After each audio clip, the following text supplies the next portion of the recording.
ಸ್ಪರ್ಧಾತ್ಮಕ ಪರೀಕ್ಷಾ ಮಾಹಿತಿ ಯೂಟ್ಯೂಬ್ ಚಾನಲ್ಗೆ ಎಲ್ಲರಿಗೂ ಸ್ವಾಗತ. ಇವತ್ತು ನಾವು ಜೂನ್ 29 ಈ ದಿನದ ಒಂದು ಕರೆಂಟ್ ಅಫೇರ್ಸ್ ಅನ್ನ ಈ ವಿಡಿಯೋದಲ್ಲಿ ನೋಡೋಣ.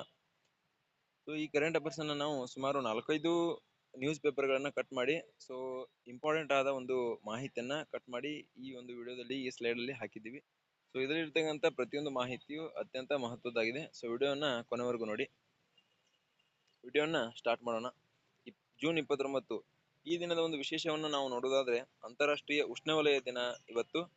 ಸೊ ಅದೇ ರೀತಿಯಾಗಿ ಪ್ರಪಂಚದ 40% ಭೂಪ್ರದೇಶ ಉಷ್ಣವಲಯವಾಗಿದ್ದು 80% ಜೈವ ವೈವಿಧ್ಯವನ್ನು ತನ್ನಲ್ಲಿ ಹುದುಗಿಸಿಕೊಂಡಿದೆ. ಉಷ್ಣವಲಯ ಎದುರಿಸುತ್ತಿರುವ ಸವಾಲುಗಳು ಹಾಗೂ ಅದರ ಸಂರಕ್ಷಣೆ ಕುರಿತಾಗಿ ಜನರಲ್ಲಿ ಜಾಗೃತಿ ಮೂಡಿಸುವ ಉದ್ದೇಶದಿಂದ ವಿಶ್ವಸಂಸ್ಥೆ ಜೂನ್ 29ರಂದು ಅಂತಾರಾಷ್ಟ್ರೀಯ ಉಷ್ಣವಲಯ ದಿನವನ್ನಾಗಿ ಘೋಷಿಸಿದೆ. ಸೊ ಇದರ ಒಂದು ಸಂಪೂರ್ಣ ಮಾಹಿತಿಯನ್ನು ನೀವು ತಿಳ್ಕೊಬೇಕು ಮತ್ತು ನೋಟ್ ಮಾಡ್ಕೋಬೇಕು. ಯಾಕಂತಂದ್ರೆ ಇಲ್ಲಿ ಈ ವಾಕ್ಯಗಳ ರೂಪದಲ್ಲಿ ಅಥವಾ ಹೇಳಿಕೆಯ ರೂಪದಲ್ಲಿ UPSC ಮತ್ತು KPSC ರೂಪದಲ್ಲಿ ಪ್ರಶ್ನೆಗಳನ್ನ ಕೇಳ್ತಾರೆ. ಅದೇ ರೀತಿಯಾಗಿ MCQ ರೂಪದಲ್ಲಿ ಅಂತಾರಾಷ್ಟ್ರೀಯ ಉಷ್ಣವಲಯ ದಿನ ಯಾವಾಗ ಆಚರಿಸ್ತಾರೆ ಎಂದು ಕೇಳಬಹುದು. ಅದೇ ರೀತಿಯಾಗಿ ಇದು ಇಂಪಾರ್ಟೆಂಟ್ ಮಾಹಿತಿಯಾಗಿದೆ. ಸೊ ಅದನ್ನು ಸಹ ನೀವು ತಿಳ್ಕೋಬೇಕು. ಅದೇ ರೀತಿಯಾಗಿ ನಮ್ಮ ಮುಂದಿನ ಅಂಶಕ್ಕೆ ಹೋಗೋದಾದ್ರೆ ರಾಷ್ಟ್ರೀಯ ಅಂಕಿಅಂಶ ದಿನ. ಸೊ ಪ್ರಶಾಂತ್ ಚಂದ್ರ ಮಹಾಲ್ ನೋಬಿಸ್ ಅವರು ಭಾರತದ ಅಂಕಿಅಂಶ ಪಿತಾಮಹ ಎಂದು ಪ್ರಸಿದ್ಧರಾಗಿದ್ದಾರೆ. ಸೊ ಭಾರತೀಯ ಅಂಕಿಅಂಶ ಸಂಸ್ಥೆ ಸ್ಥಾಪನೆಯಲ್ಲಿ ಅವರು ಮಹತ್ತರ ಸಾಧನೆಯನ್ನ ಮಾಡಿದ್ದಾರೆ. ಸೊ ಅವರು ಜೂನ್ 29, 1893ರಂದು ಕೋಲ್ಕತ್ತಾದಲ್ಲಿ ಜನಿಸಿದ್ರು. ಅವರ ಸ್ಮರಣಾರ್ಥ ಜೂನ್ 29ರಂದು ದೇಶದಲ್ಲಿ ಅಂತಾರಾಷ್ಟ್ರೀಯ ಅಂಕಿಅಂಶ ದಿನವನ್ನಾಗಿ ಆಚರಿಸುತ್ತದೆ. ಇದು ಸಹ ಒನ್ ಡೇ ಎಕ್ಸಾಮ್ ಅಲ್ಲಿ ಕೇಳಲಾಗುವ ಒಂದು ಪ್ರಶ್ನೆ ಆಗಿದೆ. ಇದು ಸಹ ಇಂಪಾರ್ಟೆಂಟ್ ಅಂತ ಹೇಳ್ಬಹುದು. ಆದ್ದರಿಂದ ಇದನ್ನು ನೀವು ನೆನಪಿನಲ್ಲಿ ಇಟ್ಕೊಳ್ಬೇಕು ಮತ್ತು ನೋಟ್ ಮಾಡಿಕೊಂಡು ದಿನವಿಡೀ ಓದ್ತಾ ಇರಬೇಕು. ಸೊ ನಾವು ಮುಂದಿನ ಮಾಹಿತಿಗೆ ಹೋಗುವುದಾದ್ರೆ ಇವತ್ತಿನ ದಿನಚರಿಯನ್ನು ನಾವು ನೋಡೋದಾದ್ರೆ ಅಂತಾರಾಷ್ಟ್ರೀಯ ಸಂಖ್ಯಾಶಾಸ್ತ್ರ ದಿನ ಜೂನ್ 29 ಅವರ ಬಗ್ಗೆ ಸಂಬಂಧಿಸಿದ ಹಲವಾರು ಮಾಹಿತಿ ಈ ಒಂದು ಸ್ಲೈಡ್ ಅಲ್ಲಿ ಹಾಕಿದ್ದೀವಿ. ವಿಡಿಯೋನ ಪಾಸ್ ಮಾಡುವ ಮೂಲಕ ನೀವು ಆ ಮಾಹಿತಿಯನ್ನು ಓದಬಹುದು. ಸೊ ಜನ್ಮದಿನ ಯಾರದು? ಭಾರತೀಯ ಕ್ರಾಂತಿಕಾರಿ, ಹಿಂದೂಸ್ತಾನ್ ರಿಪಬ್ಲಿಕನ್ ಅಸೋಸಿಯೇಷನ್ ಸಕ್ರಿಯ ಸದಸ್ಯ ಹಾಗೂ ಕಾಕೋರಿ ಪಿತೂರಿ ದಕ್ಷಿಣ ಪಥೇಶ್ವರ ಬಾಂಬ್ ಸ್ಫೋಟದ ಮಾಸ್ಟರ್ ಮೈಂಡ್ ಆಗಿದ್ದ ರಾಜೇಂದ್ರನಾಥ್ ಲಾಹೋರಿ ಜನ್ಮ ಇವತ್ತು. ಆದ್ದರಿಂದ ಇವ್ರ ಬಗ್ಗೆನೂ ಸಹ ನೀವು ಬಹಳ ತಿಳ್ಕೊಳ್ಬೇಕು. ಯಾಕಂದ್ರೆ ಅವರು ಕ್ರಾಂತಿಕಾರಿ, ಅಸಾಧನೀಯವಾದ ಸಾಧನೆ ಅವರದ್ದಾಗಿದೆ. ಸೊ ಅದೇ ರೀತಿಯಾಗಿ ಈ ದಿನದ ಮತ್ತೊಂದು ಮಹತ್ವ ನಾವು ನೋಡುವುದಾದ್ರೆ ಜೂನ್ 29 ಅಂತಾರಾಷ್ಟ್ರೀಯ ಉಷ್ಣವಲಯ ದಿನವಾಗಿದೆ. ಇದರ ಬಗ್ಗೆ ಸಂಬಂಧಿಸಿದ ಸಂಪೂರ್ಣ ಮಾಹಿತಿಯು ಯಾಕೆ ಆಚರಿಸ್ತಾರೆ, ಉಷ್ಣವಲಯ ದಿನಾಚರಣೆಯನ್ನು ಯಾಕೆ ಆಚರಿಸ್ತಾರೆ, ಯಾಕೆ ಆಚರಿಸಬೇಕು, ಸೊ ಎಷ್ಟು ಇಂಪಾರ್ಟೆಂಟು ಅದರ ಬಗ್ಗೆ ಸಂಪೂರ್ಣವಾದ ಮಾಹಿತಿ ಈ ಸ್ಲೈಡ್ ಅಲ್ಲಿ ಇದೆ. ವಿಡಿಯೋನ ಪಾಸ್ ಮಾಡುವ ಮೂಲಕ ನೀವು ಇದನ್ನ ನೋಡಬಹುದು. ಸೊ UPSC ಮತ್ತು KPSC ಲೆವೆಲ್ ಓದುವಂತಹ ವಿದ್ಯಾರ್ಥಿಗಳು ಈ ವಿಡಿಯೋನ ಪಾಸ್ ಮಾಡುವ ಮೂಲಕ ಈ ಸ್ಲೈಡ್ ಅಲ್ಲಿ ಇರತಕ್ಕಂಥ ಸಂಪೂರ್ಣ ಮಾಹಿತಿಯನ್ನ ಓದ್ಕೋಬೇಕಾಗ್ತದೆ. ಸೊ ಅದೇ ರೀತಿಯಾಗಿ ಒನ್ ಡೇ ಎಕ್ಸಾಮ್ ಇರ್ತಾವಲ್ಲ MCQ ರೂಪದಲ್ಲಿ, ಆ ಎಕ್ಸಾಮ್ದವರು ನಾನು ಓದ್ತಕ್ಕಂಥ ಮಾಹಿತಿ ಸಾಕು, ಅಷ್ಟರಲ್ಲಿ ಅವು ಬರ್ತವೆ. ಸೊ ಕರೆಂಟ್ ಅಫೇರ್ಸ್ ಎಷ್ಟು ಇಂಪಾರ್ಟೆಂಟ್ ಅಂತಂದ್ರೆ ಪ್ರತಿಯೊಂದು ಪ್ರಶ್ನೆ ಪತ್ರಿಕೆಗಳಲ್ಲಿ ಇಲ್ಲ ಅಂತಂದ್ರು 5ರಿಂದ 7 ಪ್ರಶ್ನೆಗಳು ಬಂದೇ ಬರ್ತವೆ. ಆದ್ದರಿಂದ ಕರೆಂಟ್ ಅಫೇರ್ಸ್ಗೆ ನೀವು ಹೆಚ್ಚಿನ ಒತ್ತನ್ನು ಕೊಡಬೇಕಾಗ್ತದೆ. ಅದೇ ರೀತಿಯಾಗಿ ನಾವು ಮುಂದಿನ ಮಾಹಿತಿಯನ್ನು ನೋಡೋದಾದ್ರೆ ಸಮಾನತೆಗಾಗಿ ಶ್ರಮಿಸಿದ ಶ್ರೇಷ್ಠ ಮಾನವತಾವಾದಿ ಯಾರಂತಂದ್ರೆ ಈ ಕೋಟ ಶ್ರೀನಿವಾಸ್ ಪೂಜಾರಿ ಅವರು, ಸಕಾಲಿಕ. ಅವರ ಬಗ್ಗೆನೂ ಸಹ ಇಲ್ಲಿ ಮಾಹಿತಿ ಇದೆ. ಇಂದು ಕುದ್ಮಲ್ ರಂಗರಾವ್ ಅವರ ಜನ್ಮದಿನ ಇದೆ, ಅವ್ರ ಬಗ್ಗೆನೂ ಸಹ ಮಾಹಿತಿ ಇದೆ.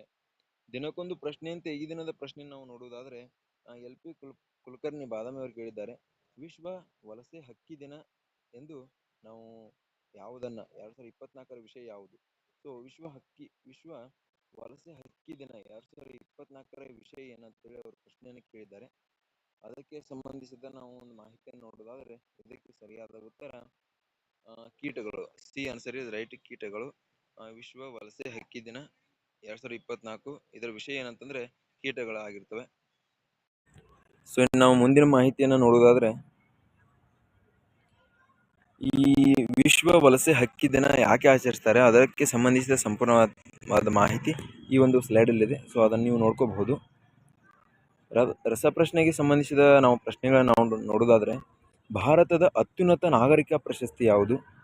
ಭಾರತದ ಮೊದಲ ಗವರ್ನರ್ ಜನರಲ್ ಯಾರು? ಇದನ್ನು ನೀವು ನೋಟ್ ಮಾಡ್ಕೊಳ್ಬೇಕು. ಯಾಕಂತಂದ್ರೆ ಈ ಕರೆಂಟ್ ಅಫೇರ್ಸ್ ಪೇಪರ್ ಅಲ್ಲಿ ಕೇಳ್ತಕ್ಕಂಥ ಪ್ರತಿಯೊಂದು ಪ್ರಶ್ನೆಗಳು ಎಕ್ಸಾಮ್ ಅಲ್ಲಿ ಇಂಪಾರ್ಟೆಂಟ್ ಆಗಿರ್ತವೆ. ಆದ್ದರಿಂದ ನೋಟ್ ಮಾಡ್ಕೊ ಮೂಲಕ ನೀವು ಇದನ್ನು ತಿಳ್ಕೊಬೋದು. ಆನ್ಸರ್ನ ಕೆಳಗೆ ನಾವು ನೀಡ್ತೀವಿ. ಸೊ ಅದೇ ರೀತಿಯಾಗಿ ಭಾರತ ಸಂವಿಧಾನವನ್ನು ಯಾವಾಗ ಜಾರಿಗೆ ಬಂತು, ಇದಕ್ಕೆ ಸರಿಯಾದ ಉತ್ತರಗಳು ನಾವು ಈ ರೀತಿಯಲ್ಲಿ ಕೊಟ್ಟಿದ್ದೀವಿ. ಫಸ್ಟ್ನೇದು ಭಾರತ ರತ್ನ ಇದೆ, ಆಮೇಲೆ ಲಾರ್ಡ್ ವಿಲಿಯಂ ಬೆಂಟಿಕ್ ಅವರು. ಸೊ ನವೆಂಬರ್ 26 ಇದೆ ಮೂರನೇದು. 1949 ಭಾರತ ಸಂವಿಧಾನವನ್ನು ನವೆಂಬರ್ 26, 1949 ಜಾರಿಗೆ ತರಲಾಯಿತು. ಅದೇ ರೀತಿಯಾಗಿ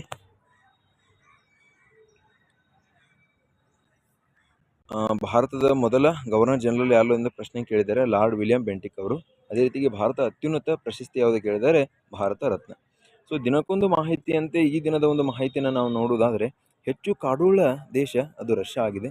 ಸೊ ಪ್ರಪಂಚದಲ್ಲಿ ವಾಸಯೋಗ್ಯ ಭೂಪ್ರದೇಶ 3ನೇ ಒಂದು ಭಾಗ ಅಂದರೆ 38% ಪಾಲು ಅರಣ್ಯ ಪ್ರದೇಶವಿದೆ. ಜಗತ್ತಿನ ಅರಣ್ಯ ಪ್ರದೇಶದ ಕಾಲು ಭಾಗ ಯುರೋಪ್, ರಷ್ಯಾ ರಾಷ್ಟ್ರಗಳಿವೆ. ಅದರಲ್ಲೂ ರಷ್ಯಾವು ವಿಶ್ವದ ಅತಿದೊಡ್ಡ ಅರಣ್ಯ ಪ್ರದೇಶವನ್ನು ಹೊಂದಿದೆ. ಸೊ ರಷ್ಯಾದಲ್ಲಿ ಸುಮಾರು 815 ಮಿಲಿಯನ್ ಹೆಕ್ಟೇರ್ ಭೂಮಿ ಅರಣ್ಯದಿಂದ ಆವೃತವಾಗಿದೆ.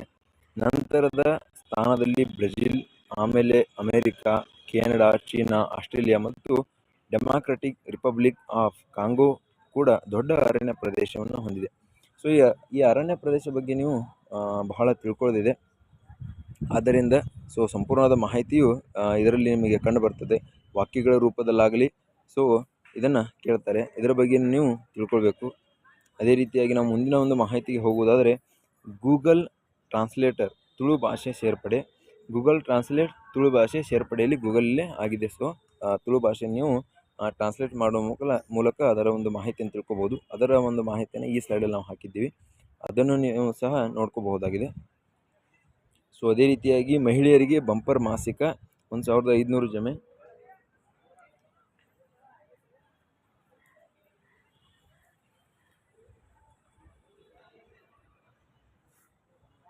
ಅದಕ್ಕೆ ಸಂಬಂಧಿಸಿದ ಮಾಹಿತಿಯು ಇಲ್ಲಿದೆ. ಯಾಕೆ ಜಮೆ ಆಗ್ತದೆ, ಯಾರ್ಯವರಿಗೆ ಹಣವನ್ನು ಕೊಡ್ತಾರೆ, ಯಾವ ಸರ್ಕಾರವು, ಅದಕ್ಕೆ ಸಂಬಂಧಿಸಿ ಸಂಪೂರ್ಣವಾದ ಮಾಹಿತಿ ಆ ಒಂದು ಇದರಲ್ಲಿದೆ. ಸೊ ಅದನ್ನು ನೀವು ನೋಡ್ಕೋಬೋದು. ದೇಶದ 150 ಅಣೆಕಟ್ಟುಗಳಲ್ಲಿ ನೀರು ಸಂಗ್ರಹ ತೀವ್ರ ಕುಸಿತವಾಗಿದೆ. ಅದಕ್ಕೆ ಸಂಬಂಧಿಸಿದ ಸಂಪೂರ್ಣವಾದ ಮಾಹಿತಿ, ಅಣೆಕಟ್ಟುಗಳು ಒಟ್ಟು ಎಷ್ಟು, ನೀರು ಎಷ್ಟಿವೆ, ಯಾಕೆ ಅದು ಕುಸಿತ ಆಯಿತು, ಅದಕ್ಕೆ ಸಂಬಂಧಿಸಿದ ಸಂಪೂರ್ಣ ಮಾಹಿತಿ ಈ ಸ್ಲೈಡಲ್ಲಿದೆ. ವಿಡಿಯೋನ ಪಾಸ್ ಮಾಡುವ ಮೂಲಕ ಇದನ್ನು ನೀವು ನೋಡಬಹುದು. ಕೇಂದ್ರ ಜಲ ಆಯೋಗದ ವರದಿಯಲ್ಲಿ ಬಹಿರಂಗ ಆಗಿದೆ ಅದು. ಸೊ ಅದೇ ರೀತಿಯಾಗಿ ಕರಗುತ್ತಿದೆ ಹಿಮ, ಎವರೆಸ್ಟ್ನಲ್ಲಿ ಹೆಣಗಳ ರಾಶಿ. ಕರಗುತ್ತಿದೆ ಹಿಮ, ಎವರೆಸ್ಟ್ನಲ್ಲಿ ಹೆಣಗಳ ರಾಶಿ.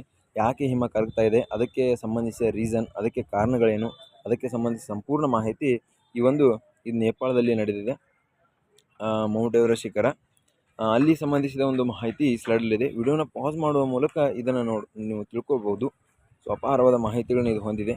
ಅದೇ ರೀತಿಯಾಗಿ ಅಭ್ಯಾಸ ಹಾರಾಟ ಪರೀಕ್ಷೆ ಯಶಸ್ವಿಯಾಗಿದೆ. ಭುವನೇಶ್ವರ ದೇಶವಾಗಿ ನಿರ್ಮಿತವಾದ ಅತಿ ವೇಗದ ವೈಮಾನಿಕ ಗುರಿ ದಾಳಿ ಸಾಮರ್ಥ್ಯದ ಅಭ್ಯಾಸ ಕ್ಷಿಪಣಿಯ ಪರೀಕ್ಷೆ ಯಶಸ್ವಿಯಾಗಿದೆ. ಅದಕ್ಕೆ ಸಂಬಂಧಿಸಿದ ಒಂದು ಮಾಹಿತಿಯನ್ನು ನೀವು ಈ ಸ್ಲೈಡಲ್ಲಿ ನೋಡ್ಬೋದು. ಓದುವ ಮೂಲಕ ಅದನ್ನು ಮಾಹಿತಿಯನ್ನು ತಿಳ್ಕೊಬೋದು. ಸಂಗ್ರೇಶಿ ರಾಜ್ಯ ಚುನಾವಣಾ ಆಯುಕ್ತ, ಬೆಂಗಳೂರು. ರಾಜ್ಯ ಚುನಾವಣಾ ಆಯುಕ್ತರಾಗಿ ಕಾನೂನು ಇಲಾಖೆ ಪ್ರಧಾನ ಕಾರ್ಯದರ್ಶಿ ಗದಿಗೆಪ್ಪ ಸನ್ನಬಸಪ್ಪ ಸಂಗ್ರೇಶಿ ಅವರನ್ನು ನೇಮಕ ಮಾಡಿ ಸರ್ಕಾರ ಆದೇಶ ಹೊರಡಿಸಿದೆ. ಸಂಗ್ರೇಶಿ ಅವರನ್ನು ರಾಜ್ಯ ಹಿಂದುಳಿದ ವರ್ಗಗಳ ಶಾಶ್ವತ ಆಯೋಗದ ಅಧ್ಯಕ್ಷರನ್ನಾಗಿ ನೇಮಕ ಮಾಡಲಾಗಿತ್ತು.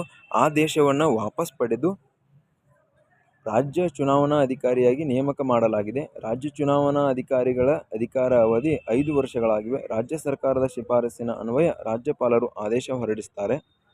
ಸೊ ಅದೇ ರೀತಿಯಾಗಿ ಅದಕ್ಕೆ ಸಂಬಂಧಿಸಿದ ಮಾಹಿತಿ ಇದಾಗಿತ್ತು. ಸೊ ಡೆನ್ಮಾರ್ಕ್ನ ಜಾನುವಾರುಗಳ ಮಾಲಕರಿಗೆ ತೆರಿಗೆಯನ್ನು ವಿಧಿಸಲಾಗ್ತದೆ. ಯಾವ ರೀತಿ ಅವರಿಗೆ ಯಾಕೆ ತೆರಿಗೆಯನ್ನು ವಿಧಿಸ್ತಾರೆ ಎಂಬುದರ ಕುರಿತು ಸಹ ಹಲವಾರು ಮಾಹಿತಿ ಇಲ್ಲಿದೆ, ಅದನ್ನು ನೀವು ನೋಡ್ಕೋಬೋದು. 2030ರಿಂದ ಜಾರಿಗೆ ತರಲು ನಿರ್ಧಾರ. ಅದನ್ನು 2030ರಿಂದ ಇನ್ನೂ ಜಾರಿಗೆ ತರೋರಿದ್ದಾರೆ. ಅದಕ್ಕೆ ಸಂಬಂಧಿಸಿದ ಮಾಹಿತಿಯು ಇಲ್ಲಿ ಸಂಪೂರ್ಣವಾಗಿದೆ. ಸೊ ಅದೇ ರೀತಿಯಾಗಿ ವಿಕ್ರಮ್ ಮಿಸ್ರಿ ವಿದೇಶಾಂಗ ಕಾರ್ಯದರ್ಶಿ ಅವರಿಗೆ ಸಂಬಂಧಿಸಿದಂತೆ ಇವರು ಏನಾಗಿದ್ದಾರೆ, ರಾಷ್ಟ್ರೀಯ ಭದ್ರತಾ ಉಪಸಲಹೆಗಾರ ವಿಕ್ರಮ್ ಮಿಸ್ರಿ ಅವರನ್ನು ವಿದೇಶಾಂಗ ಕಾರ್ಯದರ್ಶಿಯಾಗಿ ನೇಮಿಸಲಾಗಿದೆ. ಅವರು ಏನಾಗಿದ್ದರು, ಅವರಿಗೆ ಸಂಬಂಧಿಸಿದ ಮಾಹಿತಿ ಈ ಸ್ಲೈಡಲ್ಲಿದೆ, ನೋಡ್ಕೋಬಹುದು. ಅದೇ ರೀತಿಯಾಗಿ ಬಾಹ್ಯಾಕಾಶ ನಿಲ್ದಾಣ ಮೇಲೆ ರಷ್ಯಾ ಉಪಗ್ರಹ ಸ್ಫೋಟ, ಸುನಿತಾಗೆ ಮತ್ತೊಂದು ಸಂಕಷ್ಟ ಆಗಿದೆ. ಸೊ ಅದಕ್ಕೆ ಸಂಬಂಧಿಸಿದ ಒಂದು ಮಾಹಿತಿ ಈ ಸ್ಲೈಡಲ್ಲಿದೆ, ನೋಡ್ಕೋಬೋದು. ಯಾವಾಗಲೂ ಈ ಸ್ಲೈಡಲ್ಲಿದೆ ಎಂದು ಹೇಳ್ತೀವಿ ಅಂತ ಬೇಸರ ಆಗಬೇಡಿ, ಯಾಕಂದರೆ ಎಲ್ಲ ಓದ್ತಾ ಕುಳಿತರೆ ವಿಡಿಯೋ ಬಹಳ ಹೆವಿ ಆಗುತ್ತೆ. ಆದ್ದರಿಂದ ಸ್ಲೈಡಲ್ಲಿರುತ್ತೆ, ವಿಡಿಯೋನ ಪಾಸ್ ಮಾಡೋ ಮೂಲಕ ನೀವು ಅದನ್ನು ನೋಡಬಹುದು. ಅದೇ ರೀತಿಯಾಗಿ ISS ಸನಿಹ 100ಕ್ಕೂ ಹೆಚ್ಚು ಶಿಲಾಖಂಡ ರಾಶಿಗಳಾಗಿವೆ. ಉಬ್ಬರವಿಳಿತದಿಂದ ವಿದ್ಯುತ್ ಉತ್ಪಾದನೆ, ವಿಜ್ಞಾನ ವಿಸ್ಮಯಕ್ಕೆ ಸಂಬಂಧಿಸಿದ ಕೆ ನಟರಾಜ್ ಅವರು ಕೊಟ್ಟಿದ್ದಾರೆ. ಅದಕ್ಕೆ ಸಂಬಂಧಿಸಿದ ಮಾಹಿತಿ ಈ ವಿಡಿಯೋದ ಈ ಸ್ಲೈಡಲ್ಲಿದೆ, ನೋಡ್ಕೋಬಹುದು. ಅದಕ್ಕೆ ಸಂಬಂಧಿಸಿದ ಅನುಕೂಲಗಳೇನು, ಕಾರಣಗಳೇನು, ಅದೇ ರೀತಿಯಾಗಿ ನೋಡ್ಕೋಬಹುದು. ಪೊಲೀಸ್ ದೂರುಗಳು ಮತ್ತು ಸಮನ್ಸ್ ಕೂಡ ಆನ್ಲೈನ್ ಮಾಧ್ಯಮದಲ್ಲಿ. ಜುಲೈ 1ರಿಂದ ಹೊಸ ಅಪರಾಧ ಕಾಯ್ದೆ ಜಾರಿ. ಅಪರಾಧ ಕಾಯ್ದೆಗೆ ಸಂಬಂಧಿಸಿದಂತೆ ನೂತನ ಕಾಯ್ದೆಗಳು: ಭಾರತೀಯ ನ್ಯಾಯ ಸಂಹಿತೆ 2023, ಭಾರತೀಯ ನಾಗರಿಕ ಸಂಹಿತೆ 2023, ಭಾರತೀಯ ಸಾಕ್ಷ್ಯ ಅಧಿನಿಯಮ 2023, ತೆರೆಮನೆಗೆ ಸರಿಯಲಿರುವ ಕಾಯ್ದೆಗಳು: ಭಾರತೀಯ ದಂಡ ಸಂಹಿತೆ, ಅಪರಾಧ ಪ್ರಕ್ರಿಯಾ ಸಂಹಿತೆ, ಭಾರತೀಯ ಸಾಕ್ಷ್ಯ ಕಾಯ್ದೆ. ಅದಕ್ಕೆ ಸಂಬಂಧಿಸಿದ ಹಲವಾರು ಮಾಹಿತಿಯನ್ನು ಇಲ್ಲಿ ನಾವು ಕೊಟ್ಟಿದ್ದೀವಿ, ನೋಡ್ಕೋಬಹುದು. ಅದೇ ರೀತಿಯಾಗಿ ಭಾರತ ಸಂಖ್ಯಾಶಾಸ್ತ್ರ ಪಿತಾಮಹ ಪ್ರಶಾಂತ್ ಚಂದ್ರ ಮಹಲ್ ನೋಬಿಸ್ ಅವರಿಗೆ ಸಂಬಂಧಿಸಿದ ಹಲವಾರು ಮಾಹಿತಿ. ಜನಿಸಿದ್ದು ಯಾವಾಗ, ಅವರು ಯಾವ ರೀತಿ ಶಿಕ್ಷಣವನ್ನು ಆರಂಭಿಸಿದರು, ಸಂಖ್ಯಾಶಾಸ್ತ್ರ ಪಿತಾಮಹರ ಕಾರಣ ಏನು, ಈ ಮಾಹಿತಿಗೆ ಸಂಬಂಧಿಸಿ ಹಲವಾರು ಮಾಹಿತಿ. ಹೆಂಡತಿ ಹೆಸರೇನು, ತಂದೆ ತಾಯಿಗಳ್ಯಾರು, ಅದಕ್ಕೆ ಸಂಬಂಧಿಸಿದ ಮಾಹಿತಿ ಈ ವಿಡಿಯೋದ ಸ್ಲೈಡಲ್ಲಿದೆ. ಸೊ ಮಹಾರಾಷ್ಟ್ರದಲ್ಲೂ ಲಾಡ್ಲಿ ಬೆಹನಾ ಯೋಜನೆ.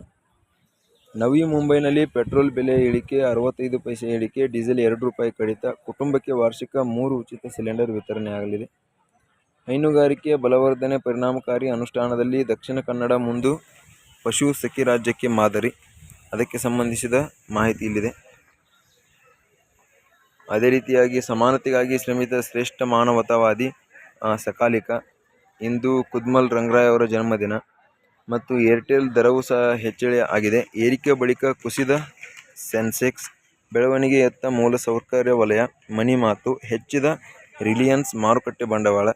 ಸೊ ಅದಕ್ಕೆ ಸಂಬಂಧಿಸಿ ಯಾಕೆ ಹೆಚ್ಚಾಯಿತು, IB ರಿಚಾರ್ಜ್ ತುಟ್ಟಿ, ಸಣ್ಣ ಉಳಿತಾಯದ ಬಡ್ಡಿದರ ಯಥಾಸ್ಥಿತಿ, ಆರ್ಥಿಕತೆ %7ಕ್ಕಿಂತ ಹೆಚ್ಚು ಏರಿಕೆ, HSBC ಬ್ಯಾಂಕ್ಗೆ ದಂಡ. ಅದಕ್ಕೆ ಸಂಬಂಧಿಸಿದ ಹಲವಾರು ಮಾಹಿತಿ ಈ ವಿಡಿಯೋದ ಈ ಸ್ಲೈಡಲ್ಲಿ ನೋಡ್ಬೋದು.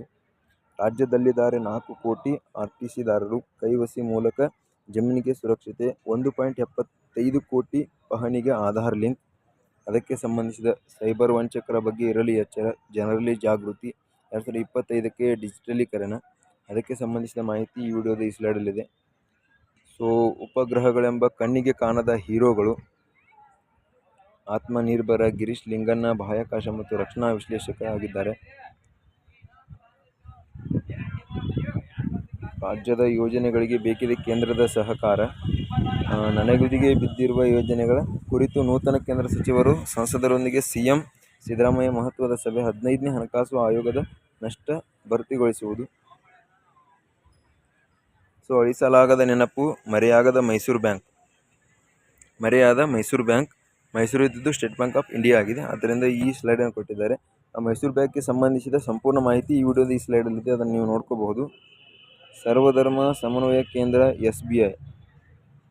ಸೊ ಅದೇ ರೀತಿಯಾಗಿ ಏನಿದು ಶತ್ರು ಏಜೆಂಟರ ಸುಗ್ರೀವಾಜ್ಞೆ. ಜಮ್ಮು ಕಾಶ್ಮೀರದಲ್ಲಿ ಜಾರಿಯಾಗಿರುವ ಕಾನೂನಿನಲ್ಲಿ ಉಗ್ರರಿಗೆ ಸಹಾಯ ಮಾಡುವವರಿಗೂ ಮರಣದಂಡನೆ, ಶತ್ರುಗಳಿಗೆ ಸಹಾಯ ಮಾಡಿದರೆ ಜೋಕೆ.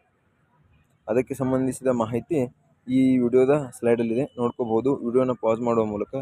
ಸೊ ಫ್ರೆಂಡ್ಸ್, ಇಲ್ಲಿ ಇರ್ತಕ್ಕಂಥ ಪ್ರತಿಯೊಂದು ನ್ಯೂಸ್ ಪೇಪರಲ್ಲಿನ ಒಂದು ಮಾಹಿತಿ ಆಗಿದೆ. ಇದು ಅತಿ ಇಂಪಾರ್ಟೆಂಟ್ ಮತ್ತು ಮಹತ್ವದ್ದಾಗಿದೆ. ಯಾಕಂತಂದರೆ ಇಲ್ಲಿ ಮಾಹಿತಿಯನ್ನು ನಾವು ತೆಗೆದುಹಾಕಿದ್ದು ಅತಿ ಇಂಪಾರ್ಟೆಂಟ್. ಯಾಕಂದರೆ ಎಲ್ಲ ಪರೀಕ್ಷೆಗಳಲ್ಲಿ ಕೇಳ್ತಾರೆ ಕರೆಂಟ್ ಅಫೇರ್ಸ್ ಸಂಬಂಧಿಸಿದಂತೆ.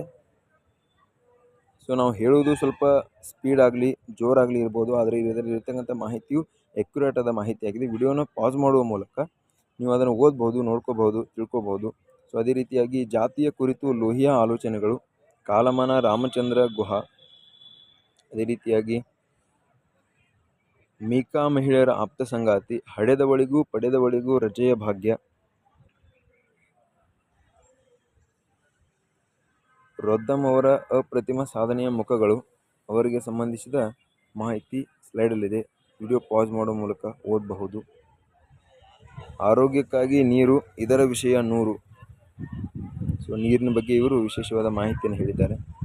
ನೀರನ್ನು ಯಾವ ರೀತಿ ಬಳಕೆ ಮಾಡ್ಬೋದು, ಯಾವ ರೀತಿ ಕಾಯ್ಕೋಬೋದು. 2023-24ರಲ್ಲಿ ನಡೆಸಿದ ಮೌಲ್ಯಮಾಪನದಲ್ಲಿ ಭಾರತಕ್ಕೆ ಉತ್ತಮ ಫಲಿತಾಂಶ. ಭಾರತ ಹೋರಾಟಕ್ಕೆ F-80F ಮುನ್ನಡೆ. DRDOದಿಂದ ಚಂಡೀಪುರದಲ್ಲಿ ಸತತ 6 ಅಭಿವೃದ್ಧಿ ಪ್ರಯೋಗ, ಅಭ್ಯಾಸ ಕ್ಷಿಪಣಿ ಯಶಸ್ವಿ ಪರೀಕ್ಷೆ. DRDOದಿಂದ ಕ್ರಿಕೆಟ್ನ 6 ಪ್ರಯೋಗ ಯಶಸ್ವಿ, ಕ್ಷಿಪಣಿ ಮತ್ತು ಪೇಲೋಡ್ ಪರೀಕ್ಷೆಗೆ ಹೀಟ್ ಬಳಕೆ. DRDO ಇಡಿಯಿಂದ ಅಭ್ಯಾಸ ವಿನ್ಯಾಸ. ಅದಕ್ಕೆ ಸಂಬಂಧಿಸಿದ ಮಾಹಿತಿ ಈ ಸ್ಲೈಡಲ್ಲಿದೆ. ಯೋಗ ಮುಖ್ಯ ಜೀವಿತ ಉದ್ದೇಶದ ಮೋಕ್ಷದ ಮಾರ್ಗ ಆಗಿದೆ. ಒಳನೋಟ ಯೋಗಕ್ಕೆ ಸಂಬಂಧಿಸಿದ ಸಂಪೂರ್ಣ ಮಾಹಿತಿ ಇಲ್ಲಿದೆ. ಯೋಗ ಯಾವ ರೀತಿ ಜೀವನಕ್ಕೆ ಉಪಯೋಗ. ಇಂದು ಭಾರತ ವಾಸ್ ದಕ್ಷಿಣ ಆಫ್ರಿಕಾ ವಿಶ್ವಕಪ್ ಫೈನಲ್ ಹಣಾಹಣಿ. T20 ವಿಶ್ವಕಪ್ಗೆ ಮಾಲೀಕ ಯಾರು, ಅದಕ್ಕೆ ಸಂಬಂಧಿಸಿದ ಸಂಪೂರ್ಣ ಮಾಹಿತಿ ಈ ವಿಡಿಯೋದ ಈ ಸ್ಲೈಡಲ್ಲಿದೆ. ಸೊ ಇದನ್ನು ಓದ್ಕೋಬಹುದು. ಬಹುಮಾನ ಎಷ್ಟು, ಯಾವಾಗ ನಡೀತದೆ, ಎಲ್ಲಿ, ಯಾರು ವಿಜೇತರು, ಅದಕ್ಕೆ ಸಂಬಂಧಿಸಿದ ಸಂಪೂರ್ಣ ಮಾಹಿತಿ ಈ ವಿಡಿಯೋದಲ್ಲಿ ವಿಡಿಯೋ ಪಾಸ್ ಮಾಡುವ ಮೂಲಕ ನೋಡಬಹುದು. ಪ್ರವೇಶ ಪರೀಕ್ಷೆಗಳನ್ನು ಸಮರ್ಪಕವಾಗಿ ನಡೆಸಲಾಗದಷ್ಟು ದುರ್ಬಲವಾಗಿದೆಯೇ ವ್ಯವಸ್ಥೆ. ನೀಟ್ಗೆ ಅನಾರೋಗ್ಯ ಕಾಯುವವರಾರು. ಕತ್ತಲು ತಂದಿತ್ತು ವಿದ್ಯುತ್. ಮನುಕುಲಕ್ಕೆ ದೊರೆತ ಮಹತ್ವದ ಶಕ್ತಿ ಎಂದು ಪರಿಗಣಿಸಲಾಗಿರುವ ವಿದ್ಯುತ್ನಿಂದ ಅವಘಡಗಳು ಸಂಭವಿಸಿದಂತೆ ಎಚ್ಚರ ವಹಿಸಬೇಕು. ಮಲ್ಲಿಕಾರ್ಜುನ್ ಹೆಗಡೆಗೆ ಅವರು ಇದರ ಕುರಿತಂತೆ ಮಾಹಿತಿಯನ್ನು ನೀಡಿದ್ದಾರೆ. ಕಾರ್ಮಿಕ ಕಲ್ಯಾಣ ಮಂಡಳಿ ನಿಧಿ ಬಳಕೆಯಲ್ಲಿ ಪಾರದರ್ಶಕತೆ ಇರಲಿ. ಇದಕ್ಕೆ ಸಂಬಂಧಿಸಿದ ಮಾಹಿತಿ ಇಲ್ಲಿದೆ. ನಿರ್ಮಾಣ ಕಾರ್ಮಿಕರಿಗೆ ನೆಮ್ಮದಿಯ ನಾಳೆಗಳನ್ನು ಖಾತರಿಪಡಿಸುವಂತಹ ಯೋಜನೆಗಳ ಅನುಷ್ಠಾನಕ್ಕೆ ಮಂಡಳಿ ಮತ್ತು ಒತ್ತು ಕೊಡಬೇಕು. ಮದ್ಯಪಾನ ಡ್ರಗ್ಸ್ಗೆ 30 ಲಕ್ಷ ಮಂದಿ ಬಲಿ. ಅದಕ್ಕೆ ಸಂಬಂಧಿಸಿದ ಸಂಪೂರ್ಣ ಮಾಹಿತಿ ಇಲ್ಲಿದೆ. ವಿಶ್ವಸಂಸ್ಥೆಯನ್ನು ಅದು ಹೊರಡಿಸಿದೆ. ಸೊ ಇದು ಇವತ್ತಿನ ಒಂದು ಕರೆಂಟ್ ಅಫೇರ್ಸ್ ಪ್ರಚಲಿತ ಘಟನೆಗಳ ಬಗ್ಗೆ ಮಾಹಿತಿಯಾಗಿತ್ತು. ಸೊ ಇಷ್ಟವಾದರೆ ಲೈಕ್ ಮಾಡಿ, ಶೇರ್ ಮಾಡಿ, ಸಬ್ಸ್ಕ್ರೈಬ್ ಮಾಡ್ಕೊಳ್ಳಿ. ಇದರಲ್ಲಿರ್ತಕ್ಕಂಥ ಮಾಹಿತಿಗಳು, ನಮ್ಮ ಸೌಂಡ್ಗಳು, ನಾವು ಹೇಳ್ತಕ್ಕಂಥ ಮಾತು ಅಥವಾ ಸೌಂಡ್ಗಳು ಏರಾಪೇರ ಆಗಿರ್ಬೋದು, ಆದರೆ ಇದರಲ್ಲಿರ್ತಕ್ಕಂಥ ಕಂಟೆಂಟು ಅತಿ ನಿಜವಾದ ಕಂಟೆಂಟು ಮತ್ತು ಇಂಪಾರ್ಟೆಂಟ್ ಆದ ಕಂಟೆಂಟು. ವಿಡಿಯೋನ ಪಾಸ್ ಮಾಡುವ ಮೂಲಕ ಎಲ್ಲವನ್ನು ನೀವು ಓದಬಹುದು. ಮನೆಯಲ್ಲೇ ಕುಳಿತು ನ್ಯೂಸ್ ಪೇಪರಲ್ಲಿರ್ತಕ್ಕಂಥ ಎಲ್ಲ ಮಾಹಿತಿಯನ್ನು ತಿಳ್ಕೊಳ್ಬೋದು.